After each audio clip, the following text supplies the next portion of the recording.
appreciate it. Okay, first off, I didn't have a regular tie with me, so I went with the bow tie. Are we rocking with? All right, kind of.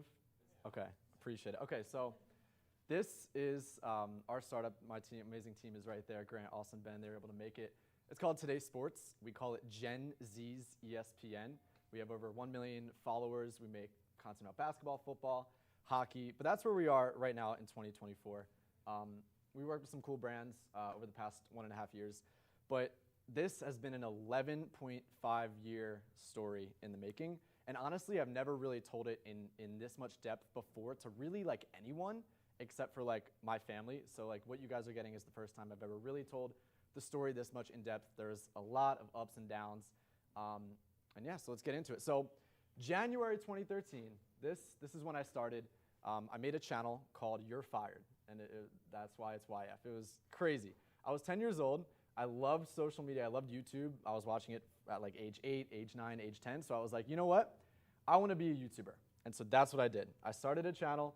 I posted pretty much every single day for 7 years. These are some of the best performing videos. I kind of peaked in like that 2016, 2017, 2018 range. Crazy videos. I mean, like, come on, this is so cringe. Like, what is that? So cringe. But it worked. I built a community. We had 49,000 subscribers at our peak, and it was working. I was one of the lead NBA 2K, NBA Live mobile content creators, and we started to make some money from it. It was just me in my basement every day after school, went home, made a video, really didn't have a social life, really didn't care to have a social life. I was just so locked in on being rich and famous and making all this money, being a YouTube star, moving to LA, like the whole thing. That was my dream. For 7 years, that's what I did. And it kind of worked. I had like a brand deal with Movement Watches, which is actually, that's the same exact watch I'm wearing right now. Got to hang out with like Casey Neistat, David Dobrik. That thumbnail I just thought was hilarious because it's like so cringe. But I was just making fun videos and living the dream and going out to LA every summer for VidCon, hanging out with YouTubers, making some money, had a bunch of brand deals, working with the NBA with their Playmakers program. I was living the dream, and I loved it, and it was fantastic. And it kept going 7 years. Like I said, 7 years of daily content until, well, okay, that was basically like my peak subscribers, 47,000, until my channel died. 2019, fall, all my views just were disappeared. I lost my subscribers. The games I was playing, NBA Live and NBA 2K, they pretty much just died. And I kind of lost all my followers. I tried pivoting. I tried doing like vlogs, challenges, pranks, like road to dunking, like all these basketball adjacent videos, but it simply didn't work. So here's what I want the session to be. I have 5 different challenges I've kind of faced over the past 11 years, and I want you guys to kind of be like my consultants. So put yourself in my shoes. 2019, I think this was like October, my channel died. I had 47,000 subscribers. I had all these brand deals, all these connections. What do you think I could have done from a business entrepreneurship standpoint to pivot and continue going? What do you guys think? Ben, start a new channel. Why? Well, if you pivot off of a channel that you're making like NBA videos on, and NBA doesn't exist, that creating content on that same channel is probably not going to be the best route. Great point. Good stuff. Anyone else? Yeah. I feel like since you were targeting the basketball audience, try to figure out what was the new trend in terms of basketball, or maybe gaming basketball. That's good. Yeah. Not a bad idea. Yeah. Could have used a different platform. Like Instagram or something? Yeah. I love it. I love it. That's good. Yeah. I was going to say collaborate with other basketball creators. I definitely should have done more of that. Yeah. Absolutely. Absolutely. All great ideas. Amazing ideas. Anyone else have any ideas?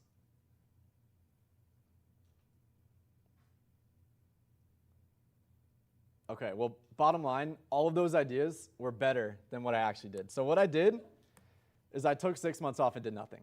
It's such an L. Like, literally, absolutely nothing. And I went from absolute peak, loving life, living out my dreams, on the path to, move to LA, hang out with all these YouTubers, make this my full-time career. Instead, I just gave up.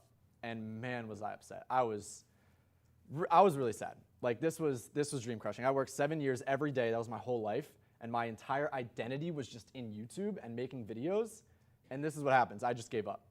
So what I did was kind of suffered is a bad word, but I just kind of was going through it. Wasn't really happy, really just in the motions. Like I said, I had no social life, so I was just kind of by myself, alone, depressed. Didn't know what to do. It was a tough 6 months. My dreams, I felt like they were over. Those were the things I wanted. I wanted to just be famous and be a YouTuber, be rich, all that really kind of cliche stuff that you hear like young business entrepreneurs talk about. And it was over. And like I said, not happy at all. I was broken, depressed, addicted. I was just in such a bad state. I was drinking for the first time. I was really, like I said, had no friends, addicted to some bad stuff. I was just broken. I was not happy at all. And so what did I do? Well, I guess some backstory to this. I was also in a very toxic relationship. This is not to boast or flex, but I think this is very personal. I haven't really shared this, but we broke up like 36 times over the span of like 8 months. Like, what is that? That's just crazy. And it was so bad that just added to everything else. It just accelerated. I thought I would, find that happiness in other things, other, girls, whatever. Just didn't happen.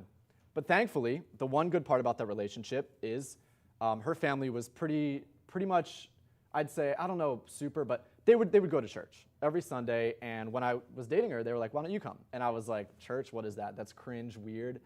Like, not for me. Like, I'm not trying to just say hymns and like all that stuff. But I gave it a shot, kind of because I had to, because if your girlfriend's parents ask you to do something, you're going to do it. And this is also during COVID, so it just added to everything, like isolation, all that bad stuff. So 7 months into going to church with them, like it was online at this point, I was like, man, this actually kind of makes sense. It was not like a Catholic church or anything. It was a non-denominational church. And I really resonated with it. And I remember a pastor saying, like, just talking about all this stuff, like, if you're feeling like this, just give Jesus a shot. Why not? And so I did. And I was honestly, like, kind of shy about it because my parents were like, what are you doing? My 2 friends that I had were like, what are you doing? But I tried it, and on this night, I prayed, God, change my heart. That's what I did. Literally the next day, complete 180. Absolute 180. I went from chasing all these things to actually caring about other people for once and not being selfish. And my heart was completely changed. I was, like I said, addicted to all these things, drinking, listening to like the worst music, and the next morning, the next day, literally complete 180, and I was completely changed, and it was awesome. I loved it. And so this is where I am. 2020, COVID's still happening. I have skills with video editing, YouTube sports. I wanted to get back into doing something on YouTube, but I also had the desire to provide jobs. So what did I do? I started a business. It's called YF Visuals, and I started working with some really cool creators.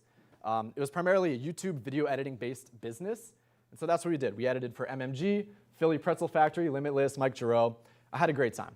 Absolutely loved it. And that was like our launch video. At one point, we were managing like 200 channels, and it was crazy. And I had like 32 different people on the team. Grant actually was on the team. That's how we met a few years ago at a Bible study, actually, which is crazy. So we were managing all these teams. We were making like $5,000 a week. It was great. It was awesome. And I was able to help others in Sri Lanka, Pakistan, get financial security because we're paying them wages that are American-based, but for them, it's like worth 4 times as much. If you pay someone $12 an hour, it's like making $48 an hour. So we were able to provide for people all across the country. It was awesome, and I loved it, and that was called YF Visuals. I started this junior year of high school and did it pretty much till freshman year of college. So I was working at the business building every night, editing, managing channels in Slack, working with the team. Once again, no social life, but it was worth it. However, 2 years in, I was burning out again. It was not good. I was up every night late, working so many hours, I burnt out. So if you're me, and you're sitting in the business building at 1 a.m., and it's April 2022, and you have all this money coming in, you have all these people you're providing for, but you're simply burning out and you're like struggling, what do you think I should have done from a business perspective? Yeah. Build out a team. Build out a team. I mean, I did have a team at that point. Okay. Well, I guess I could have built out a team to help manage everything. Create work boundaries. Create work boundaries. That's good. Yeah. Outsource. Yeah, I was going to say delegate. Delegate. Absolutely. Yeah, I definitely should have done more of that. I was very much like I had to be doing everything because I'm such a perfectionist and I didn't really outsource a lot. So that's good thinking. Anyone else? Things I could have or should have done to help solve this problem?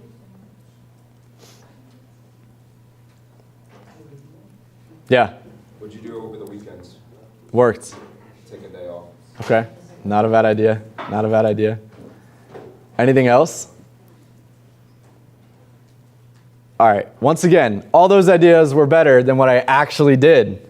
What I did is, well, I guess this was better, but I came to the Launchbox and I just kind of was like, I want to start from scratch again. And I don't know why I did that, but I pretty much just kind of got rid of that business and was like, once again, not really a great idea. I kind of just gave up. And yeah, so I misordered. So I kind of sat down and was like, well, I love entrepreneurship now. I like sustainable recurring revenue. That was something YouTube didn't really provide. So I came to the Launchbox, and it was actually this week, 2 years ago. This picture is from 2022 Startup Week. That's me right there, you can kind of see. And I was like, I've never been in this building before. And I was like, whoa, this exists? How have I not heard about this? This was April of my freshman year. And I instantly fell in love. I was an entrepreneurship major. I lived at North Halls, which is very far away. That's probably why I didn't ever come downtown. And I was just always in the business building working. I didn't really go downtown ever. But I found out about the Launchbox through Startup Week because I was an entrepreneurship major, and I loved it. I met so many entrepreneurs. I met Nathan from Carta Camp, who's here, and Marcella. They won the Inc. U Pitch competition that year, and it was pretty cool. So I applied for the Digital Test Lab program. That summer, it was kind of remote because of COVID and everything. So I learned about customer discovery. I had no idea what that was. And I actually learned, how do I make a real business? And so I found out by talking to Gen Z sports fans, ESPN talks down to their audience. And I thought that was a problem that I needed to fix. So I started making content. This is one of the first videos I made that summer in 2021, going into my sophomore year. And I had a blast. And we started growing really quickly. We figured out, like, people want sports coverage where they're like this. It's not like they're talking down. They want kind of that eye-level content. So I would make videos like, just as like a kid to a kid. What do they say? Like, by Gen Z, for Gen Z. And it started working. We built a team. That picture, these are legendary pictures. And a few of those guys are right up here. But these are in Willard. This was my sophomore year right at the beginning. I started to build a team, which is something the Launchbox really encouraged me to do. They're like, you're going to burn out again. You have to hire people and trust them to do this stuff. So Grant and Austin became creators alongside of me. That was a big step because it wasn't me as the sole face of the channel anymore. It was now 2 other people as well. And we started making some money. We got some brand deals. We grew pretty quickly. And we did the Fast Track program. We won first place in the pitch competition, $3,000. This was November 2022. We did Inc. U, which was like 1 year ago today, I think. We got second place, $10,000. The team was growing. Things were really moving well, but we were kind of lacking on the revenue. We had a big team, and we didn't really have a lot of revenue coming in to support that. And so a lot of these guys were kind of just working for experience, working for free, which I'm so thankful that they trusted me to take that step and build alongside me. But we needed more revenue. So once again, help me out, guys. What should have we done? Yes? Faceless content. Faceless content, not a bad idea. Like posting, wait, break that down real quick. Something in your niche without you actually having to put out the effort of making the video. Okay. Because it's like more scalable? Love it. Good stuff, Seabass. Come on, guys. I'm hiring you as my consultants. I need help. I need help. Is this add more channels? Add more channels. Not a bad idea at all. Grant. Find problems that other businesses have that your skill set is able to solve. Not bad. Not bad. Yeah. Put out more content. Put out more content. Simple. Love it. Absolutely.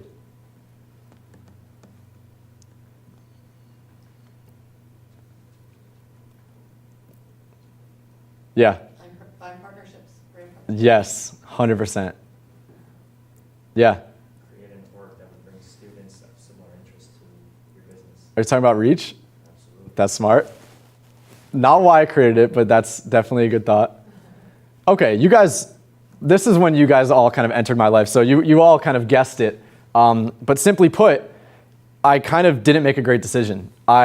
We hired like 70 more people, and we had a team of 100 people. Like, that picture, I struggle looking at that because it's kind of crazy. And honestly, 30% of those people I didn't know. I didn't know their name. And they were on our team building this with me. They're students, and it was kind of crazy. So we partnered with PSN TV to produce a live show 5 nights per week. We launched 7 more brands at one point. So we had basketball today, football today, soccer today, baseball today. We had an F1 show. We were doing way too much stuff, thinking it would add more revenue. And it kind of did, but really just made us all way busier than we should have been. And so what we did, actually going into my junior year this year, we had 8 brands at one point. We actually had 11. I didn't include 3 others because we had a podcast network. And then within literally one semester, last semester in the fall, we were like, all right, way too much. We chopped it down to 4, our best 4 brands, and reduced our team from 100 to 35. We had 8 brands, we went to 4. We had 100 people, okay, I guess, my bad, 25.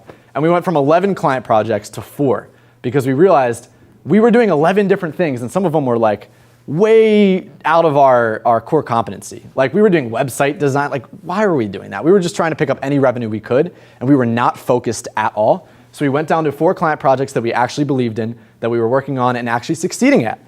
So I call it the bulk and cut. If you're a gym rat, you know, you're familiar with that. And so we had way too many people, and so that's what we did. We did the bulk and cut. We went from 100 to 35, and it kind of worked until right now. This is where I am today, and I need your guys' help. Like genuinely, I need ideas right now.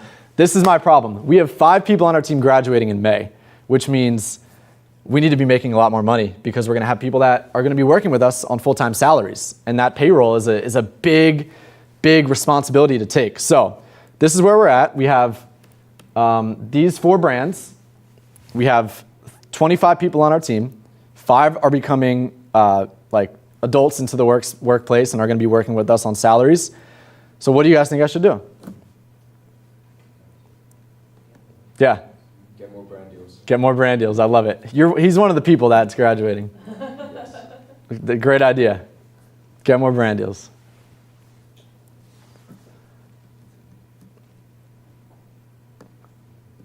There's no right answer, by the way. I'm just looking for some help. Just give me anything.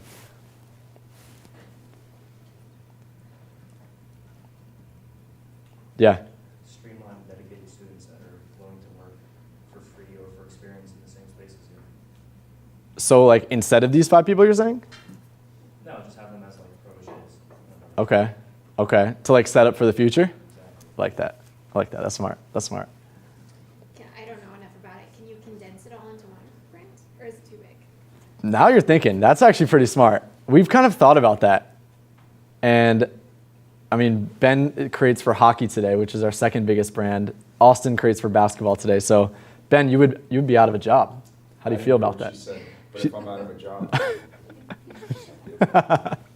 No, great thinking though. We've thought about focusing just more effort and maybe going down to 2 brands instead of 4 because it kind of worked already. So good thinking. Anyone else? Are these all revenue-generated sports you're working on? No, So maybe you should go to just revenue-generated sports. not bad. That would cut us down to 2. Good idea. Good idea. Or if you don't want to do your revenue generated, then you'll start an internship program. We kind of have that, but it's not super like official. That's a good idea. Especially with local high school kids. Mm. Down to State College, Belfont. Love it. Thanks, Nicole. Yeah, I saw you had your, yeah. Sell part of the business. Ooh, okay. We actually kind of did that. We liquidated one of our brands, but it was only for like, it was very small. It was $2,000, but that's not a bad idea. Not a bad idea at all. Yeah. Back off when my mom said I could like any way to like get more high school kids like interacting with your accounts, I guess. Like Mhm. I know when I go to your accounts, I might see like Dylan following or like. Yeah. I feel like if you could really get more of a high school audience, that would really skyrocket all your accounts. Love it. Yeah, I think we could definitely be more engaged with the community, especially our target demo. That's good stuff. All right. So, like I said, we're dealing with this today. We're going to go down again to 22 people. This is kind of my current strategy. And we're going to have our first 5 official employees, which is huge. And it's a big responsibility, but I'm very excited for it because it's really going to push us to the next level. But it's going to be good stuff. So, like I said earlier, you guys had better ideas than what I actually did for most of this stuff. But the bottom line is that I just did it. I just did something. I just kept going. Other than those 6 months, I just kept going, and I just got started, you know? And that's one of the biggest problems I see here at Penn State at the Launchbox. People have great creative ideas. They want to do so many big things. They want to start a brand. They want to start a clothing brand, podcast, whatever, but they fail to just get started. And that always is just the biggest theft of opportunity, is just not doing anything. And it pains me, and that's something I preach, is you don't have to have the best ideas. I never had really a good idea. I just did something. And 11 years later, I have some very incredible experience, and I'm able to have a really, really good start when I graduate in December. So, yeah, and this is another thing I believe, is that God blesses when you just do something and you take action. This is biblical, Luke chapter 11, and I tell you, ask and it will be given to you, seek and you will find, knock and it will be open to you. For everyone who asks receives, and the one who seeks finds. And to the one who knocks, it will be open. And I feel like we've done that. We just kept going, we kept looking and opening doors and kept just moving forward. This is part of our incredible team right here. It's been an unreal college experience for the past year and a half, building this alongside them. So yeah, that's my journey. Would love to answer questions. I have 3 YouTube hoodies for you guys. Whoever has the best questions, I'll throw them at you. But yeah, thank you so much for coming. I really appreciate it. Really appreciate it.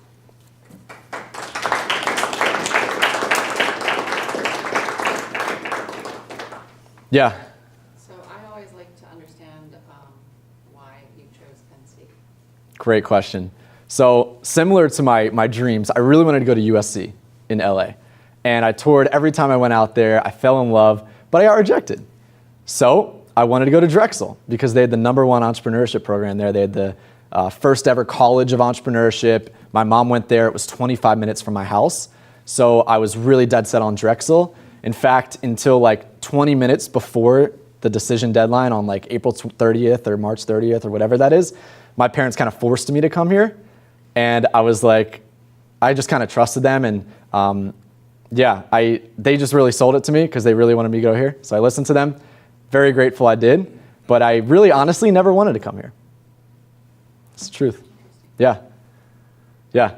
If someone was looking to start like a new channel or YouTube or get into content creation, what's one thing that you would tell them, like you could go back and tell yourself before you got into that? Good question. Similar to what I said, just start. You'll figure it out as you go.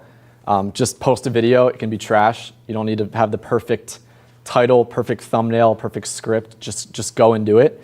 And to add to that, you have to be passionate about it. I had a slide on here that I kind of flipped through, but part of the reasons why I led to burnout on 2 occasions was because I was kind of passionate about it, but it wasn't the ultimate passion. It was just whatever could make money. So focusing on what you actually can do for 20 years without burning out. Yeah. Are there any other businesses that you want to start down the road, maybe next 20 years? No idea. Honestly, every day I just kind of think about what has to get done that day. I'm not great at like thinking 5 years out, but I'm sure I'm already kind of a serial entrepreneur. I'm sure this won't be the last business. Yeah, good question, Grant. Yeah. Besides Google Calendar, how do you manage your time? Google Calendar. Yeah, he's seen my calendar. It's really bad. Really, really bad. Very colorful though. I'd say this is like a weird thing that I do. At the beginning of every semester, I make a Google Sheet with my weekly life routine, is what I call it. And I literally block out every 30 minutes, Saturday through Sunday. A lot of that is like open space. That's like leisure time or relax or rest or stuff always comes up. So it's kind of like cushion room. But I block out, okay, classes I absolutely have to go to. Weekly meetings with clients I absolutely have to go to. Weekly meetings internally I absolutely have to go to. And then 3 hours in the morning for a morning routine where I just do everything I need to that day, work out, read the Bible, protein shake, supplements, and then an hour at night just to kind of rest and relax. So that 9 to 8 p.m. window is just filled with tasks and classes, meetings. And then I add that into the calendar on a weekly basis. So I kind of trust my prior brain that I planned accordingly to be all right, to take on what I'm doing, and then I just execute. Yeah. How do you feel, retrospectively, the 6 months in that burnout period treated you? Do you believe it was like a natural reset time to kind of take a step back and reassess, or would you cut that time down if you could go back into the past? Great question. I think it was perfect how it ended up.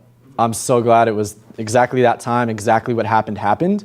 Yeah, I think it was probably a bit of natural reset period. It was also junior year of high school, so you're going through college stuff, you're just changing as a person, and a lot was going on. There's a lot of temptations and stuff that pops up with high school, and you know, being introduced to a whole new world of like stuff, and your parents can't really shelter you all that much anymore.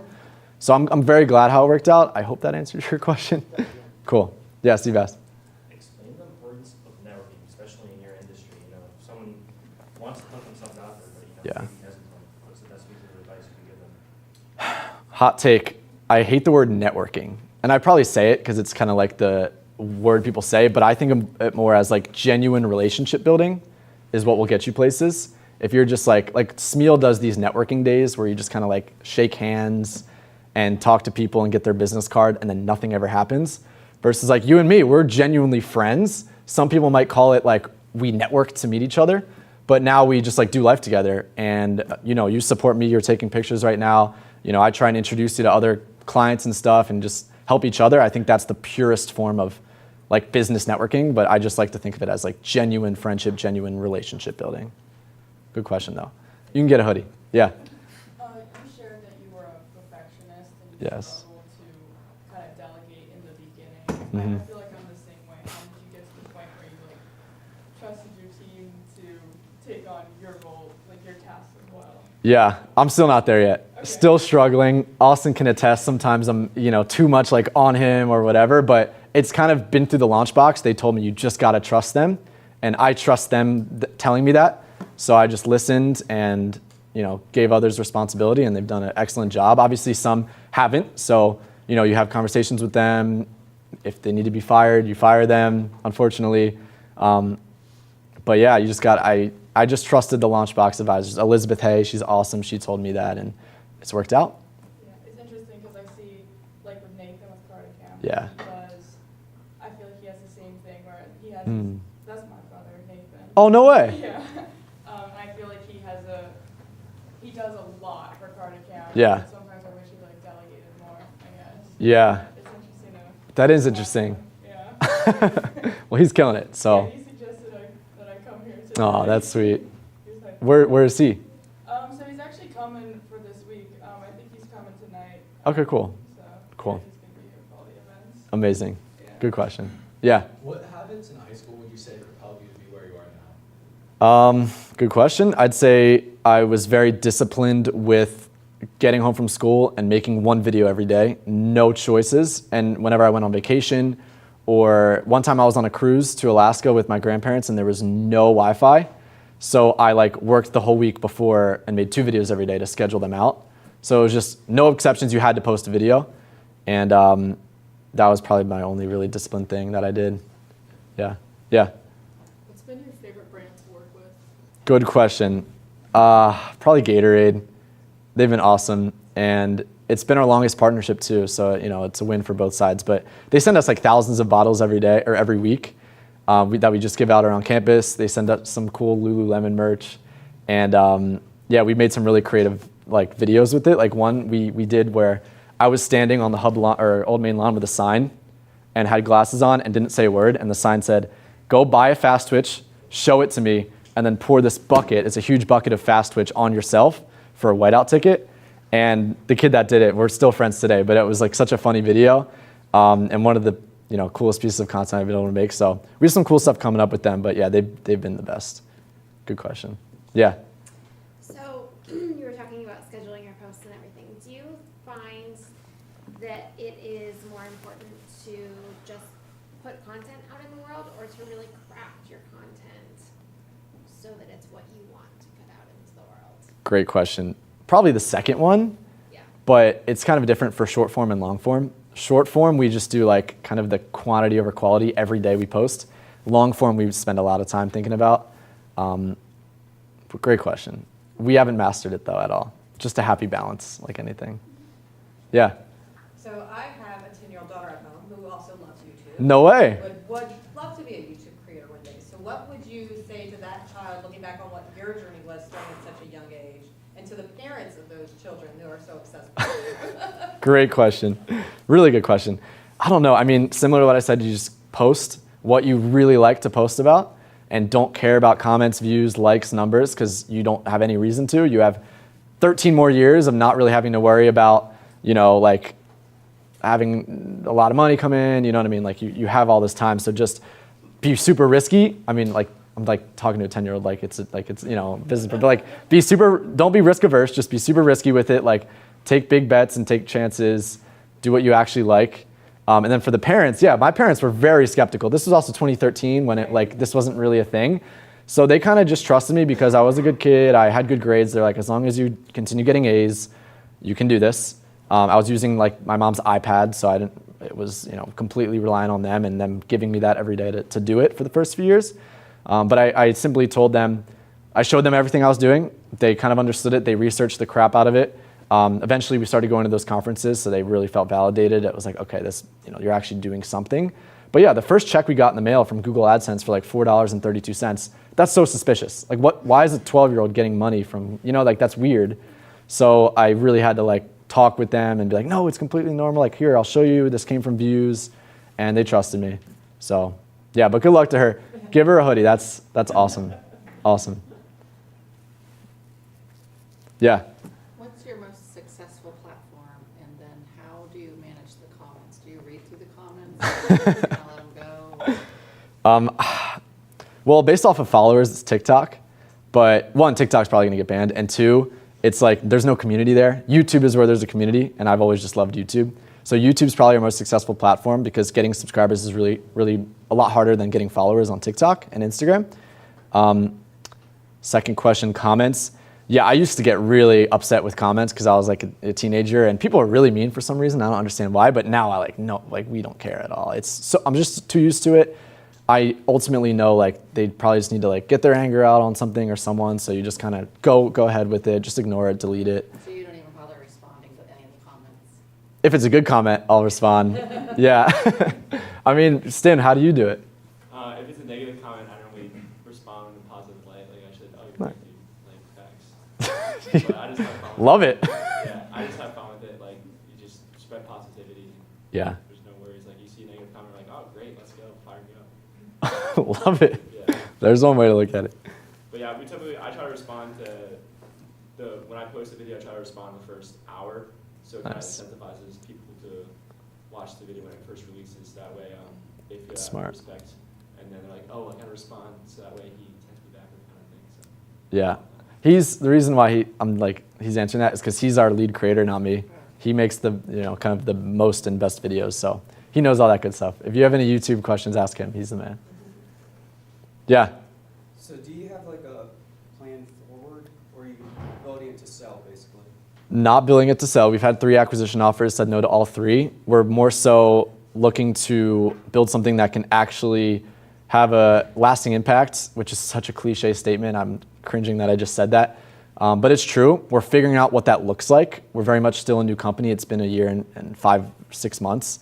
Like I said, I'm really just focused on surviving the day, which is not great. Well, how do I have an alarm going off? So no, not building it to sell. Maybe one day we will sell. I don't know. But right now my main priority is just all 22 people that are going to graduate soon, helping them, do this full time, provide for them, and ultimately when I graduate as well, be able to do this and not have to get a real job. Yeah. So I know you're a part of Reach, and you didn't really talk about that. And Yeah. I went to the Snap School event, and I thought it was like so super cool. Thanks for coming. So yeah, it was really cool. So how can someone like getting involved in Reach like help them with their entrepreneurship and like skills and I know you don't like networking, but networking and Yeah. connection building and stuff like that. So for someone in Reach, Like if they want to join or like whatever, like or even just going to the events and stuff, like getting involved. yeah, absolutely get involved. The best parts about the Reach events, and Seabass can attest, is the 30 minutes after it ends, when 30 people stay and just talk and build relationships and network. That's always the most valuable part. I just partnered with the Launchbox to release a brand new program called the Content Creator Accelerator. It's a form of the digital test lab that they do. And the application's just closed a couple days ago, so we'll probably do it again in the fall, but that's a great resource for people that are interested in content creation because there's a pitch competition with funding. There's weekly classes and mentors that come in to teach that stuff. But yeah, if you're just interested in social media, entrepreneurship, Reach is the place to be, the Launchbox is the place to be. But the value is just meeting people and building those genuine relationships. So yeah, come to Reach, stay after, meet everyone there, and hopefully that helps you in some way. Yeah. Opposite of your favorite partnerships, some partnerships that you might have found to be less than ideal in like your relationship or how you treat one another.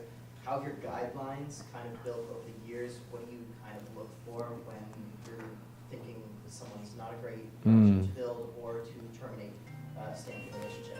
Great question. I used to be really, really lenient with this, and Ben can attest. He's our VP of brand partnerships. We just said yes to everything.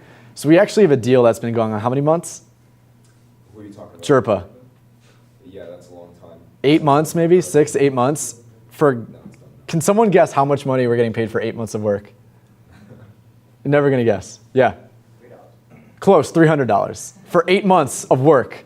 The worst deal ever. And we signed it because I was like, this will be a great experience for our team. We don't care about the money, but it's taken way too much because we agreed to some really bad terms. So what we've learned is, we're almost done though, right, Ben? It's over. It's over? Yeah. As of when? Friday. Oh my gosh. Okay, never mind, we're done. Yes. Okay, well, so that wasn't a great one. I love Jerpa, I love Austin. It was my fault, I just signed a bad deal. No, it was nothing on them. But what we look for now is 4-month minimum of recurring revenue, a company we can actually like meet in person, hang out with, understand their vibes. They're long-term minded. They actually make sense for what we're doing. It's not a website design partnership. It's something that we actually can comfortably like sell to them and have full confidence that we're going to over-deliver 4, 5x what they're expecting. So we're very selective now. Yeah, but some lessons learned. Don't sign contracts like the Jerpa one where you have to hit a view guarantee. We guaranteed like 100,000 views on Instagram, and they're like a brand new account, so we had to post so many videos. It just wasn't a fit. And also doing one-off deals. We're just not a fan of that anymore. We want people that believe in us long-term, and so we can believe in them long-term. But great question. Thank you. Yeah. If you want a hoodie, amazing. I think there's one more hoodie, or is that it? No, I think that was it. But any more questions, guys? You guys are asking some really good stuff. Yeah.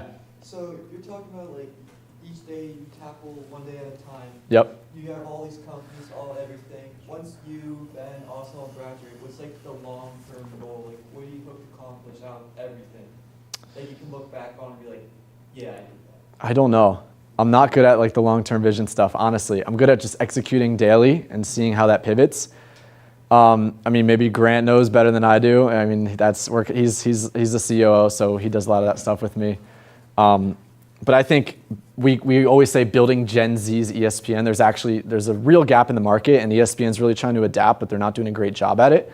So that would be really cool for us to be that #1 source for our age to look at for sports coverage, but not making exploitative content's a big one. Like, really, a lot of the content nowadays just gets you sucked in, and you're there to watch it, and you feel like always like empty after watching it. By no means are we there, but that's one of our goals, is to make content that's like energizing and redemptive instead of like just taking away your time and providing real value to people in some way. That's kind of our medium-term vision, is to pivot our content in that way, because right now it's really not there yet. But really good question, man. I wish I had a better answer. Yeah. So I'm a local. Yep. And, you are here working with the university and all these wonderful resources, and you're building this wonderful business, but, you're going to graduate. So Yeah. what's going to happen? Are you going to leave your company here and continue to live here and the other people here? Are you going to just all move back to where you are from and, each work remotely? Just kind of always interested in what, being a local, I always like to see new businesses prosper here. So just Yeah. what your long-term thoughts are on that. Really good question. Thankfully, I still have 9 months to figure that out. I'm going to live here for like the first half of the summer, which I'm really excited about because I did it last summer and it was awesome. I love State College in the summer. If you haven't tried it, just give it a week. It's fantastic.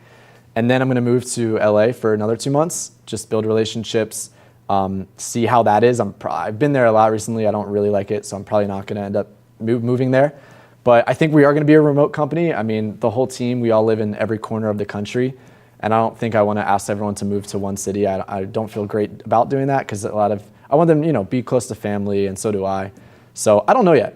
9 months to figure it out, like I said. But yeah, definitely struggling with that one. I think about that every day. Good question. Yeah.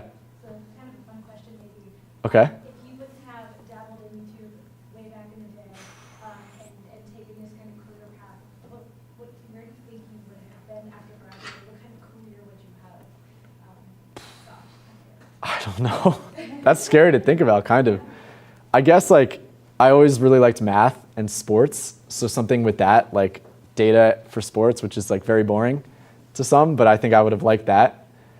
I don't know. That's a scary thought. I think I would have landed in social media in some way. I just loved it too much. Thanks for the question. Yes, Tim. You mentioned a little bit about your faith earlier. Could you talk about all the challenges you've gone through and how it's been able to help you persevere through that? Challenges I've gone through with. Just like decisions and all these things happening. Like you asked all these questions about what I should have done, not making the right decision, but you're still here where you are for a reason. So how your faith has helped you overcome different challenges and obstacles that you've experienced as an entrepreneur, especially at 21 years old. Yeah, well, great question. Thank you. Every morning in the Bible, at least 30 minutes, that's really what grounds me. And there's so much wisdom in there that it's helped me effectively lead and be a business person because I'm nowhere near perfect. You know this firsthand. We've had many conversations about this, but like Proverbs, reading that and understanding like good business and life practices has been great. I'd say a big challenge has been like, so you guys know what sports betting is.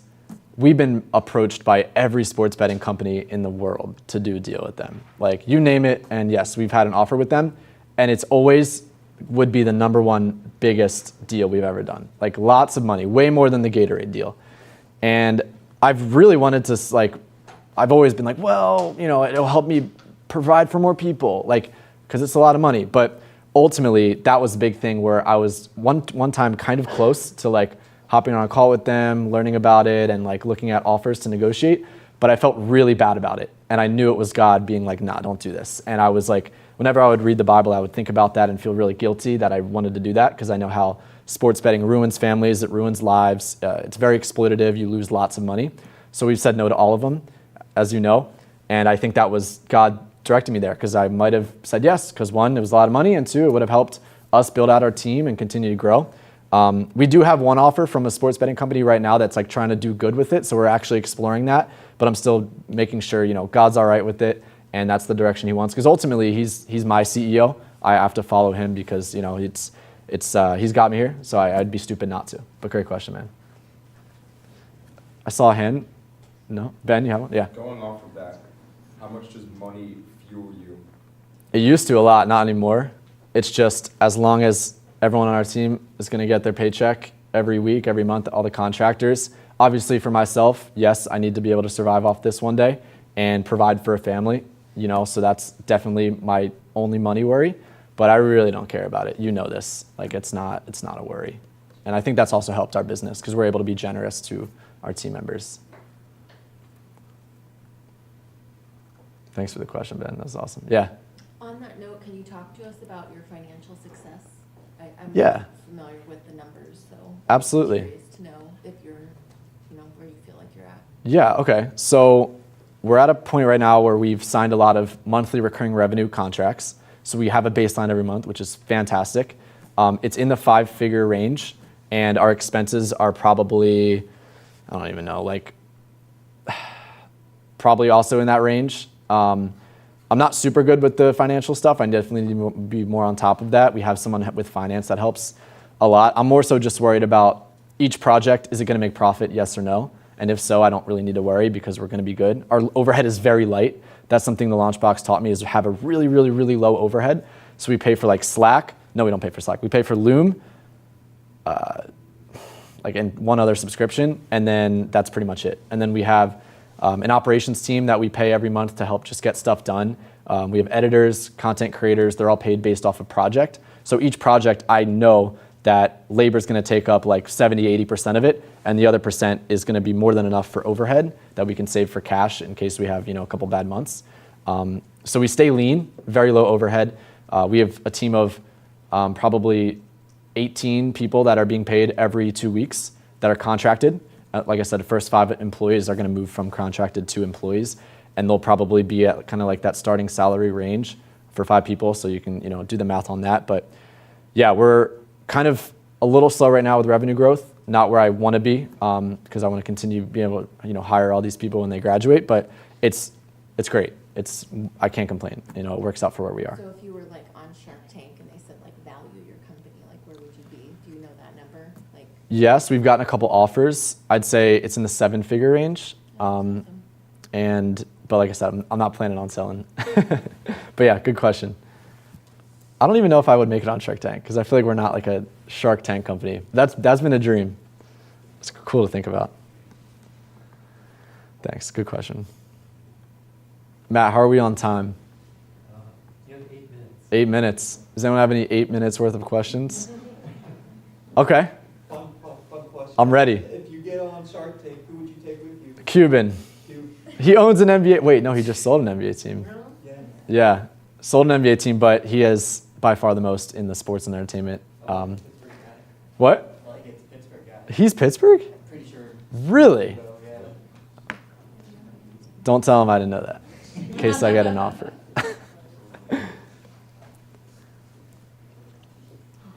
Any final questions from y'all? You've had some awesome questions. Large brands, or do you work with small local? Have you heard of Yerbay? Okay, they're a small, newish company. They've IPO'd recently, so I guess they're kind of big. But yeah, any size. Gatorade to Yerbay. Jerpa, it's a Launchbox company that's 3 years into the workspace. So yeah, any size. Yeah. All right, cool. Good to wrap up? Sounds good. Thank you guys so much for coming. I really appreciate it. If you got a hoodie, come and get it.